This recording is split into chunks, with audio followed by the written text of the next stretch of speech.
Welcome to Kenton's videos. Enjoy the video. In this video, I will show you how to replace Kia Telluride windshield wipers. This easy method will have you ready in just a few minutes. First, gather your new wiper blades and a soft cloth. Park your vehicle on a level surface and turn off the ignition.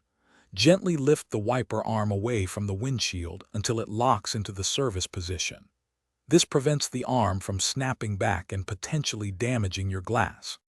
Now let's remove the old wiper blade. Look for a small tab or button where the blade connects to the arm. Press this tab firmly and then slide the old blade downwards, away from the arm's J-hook. Hold the wiper arm securely throughout this step.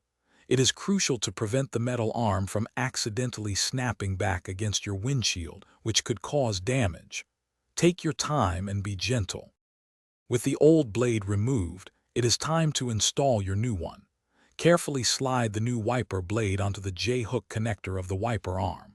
Push it upwards until you hear a distinct click, indicating it is securely locked in place. Double-check that the blade is firmly attached and cannot easily slide off.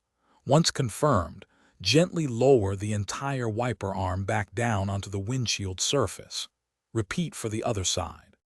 You have successfully replaced one wiper blade. Now, simply repeat these steps for the passenger side wiper. Once both new blades are installed, turn on your vehicle and test them using your windshield washer fluid.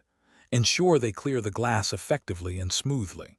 For optimal visibility and safety, it is recommended to replace your Kia Telluride's wiper blades every 6 to 12 months, or whenever you notice streaking or chattering. Great job! Thanks for watching. Consider subscribing if we helped you.